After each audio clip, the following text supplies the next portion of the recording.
দেশনেত্রী বেগম খালেদা জিয়ার রোগ মুক্তির জন্য পরম করুণাময় আল্লাহ তাআলার কাছে দোয়া চেয়েছি।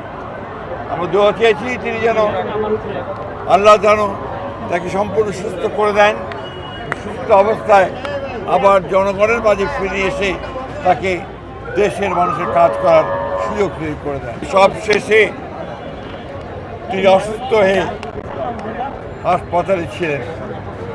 আপনারা জানেন যে গত দুদিন ধরে তিনি আবার অসুস্থ হয়ে এবার কেয়ার হাসপাতালে ভর্তি হয়েছেন এবং গতকাল রাতেই ডাক্তাররা বলেছেন যে তার অবস্থা, শারীরিক অবস্থা অত্যন্ত সংকটময়।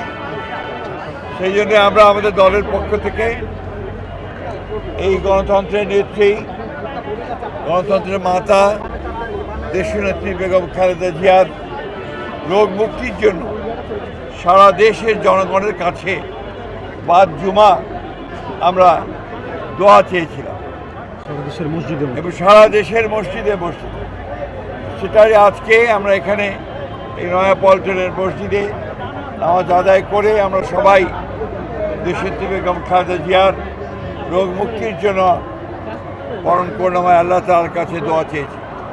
আমরা দোয়া চেয়েছি তিনি যেন আল্লাহ যেন তাকে সম্পূর্ণ সুস্থ করে দেন, সুস্থ অবস্থায় আবার জনগণের মাঝে ফিরে এসে তাকে দেশের মানুষের কাজ করার সুযোগ তৈরি করে দেন।